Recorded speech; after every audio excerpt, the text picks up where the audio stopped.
बच्चों हम आपके लिए पढ़ाते हैं अम्लीय वर्षा, एसिड रेन। एसिड रेन क्या है? अम्लीय वर्षा यानी कि तेजाब की वर्षा। क्या रहता है कि हमारे उद्योग हैं, कारखाने, फैक्ट्री, इनसे क्या होता है, गैस रिलीज होती है और वायुमंडल में जाकर चली जाती है और वायुमंडल में उपस्थित होती है जल वाष्प की, उनसे मिलकर क्या होता है, वो अम्ल बना देती है और वही अम्ल क्या होता है, जल के वर्षण के माध्यम से बरस जाता है, वही होता है अम्लीय वर्षा। जैसे उदाहरण के तौर पर मथुरा में तेल शोधनशाला है, ठीक है, यहाँ से SO2 और NO2 और CO2 कार्बन डाइऑक्साइड भी यहाँ से और अन्य प्रकार की गैसें रिलीज होती है और यही वायुमंडल में जाकर मिल जाती है। वायुमंडल में उपस्थित होती है जल की।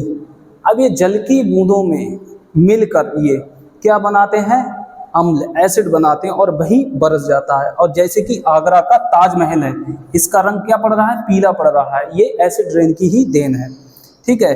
और जो शुद्ध जल होता है हमारा, शुद्ध जल ना तो क्षारीय होता है ना ही वो अम्लीय होता है, उसका pH मान 7 होता है, अर्थात वह उदासीन होता है।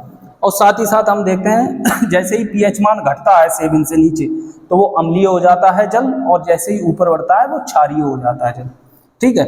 जैसे NO2 है, NO2 जब H2O जल में मिलता है, जल वाष्प में, तो नाइट्रिक अम्ल बनकर बरसता है, ठीक है। ऐसे ही SO2 H2O में मिलकर H2SO4 जो कि 70% कारगर है, 70% एसिड रेन इसी से होती है अधिकतर।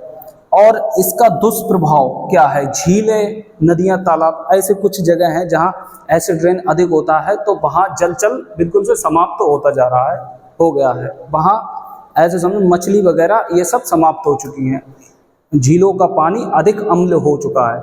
उदाहरण के तौर पर हम देखते हैं कि जैसे अमेरिका है, अमेरिका में SO2 है, CO2 है, कार्बन डाइऑक्साइड जो मंद अम्ल कहते हैं, इससे मंद अम्ल बनता है। साथ ही साथ में NO2 है, ये क्या होता है, अमेरिका से प्रदूषण जो ऊपर ब्राज़ील में जो अम्लीय वर्षा होती है सबसे ज़्यादा, तो वो क्या है, अमेरिका के ही प्रदूषण के कारण होती है, ठीक है बच्चों।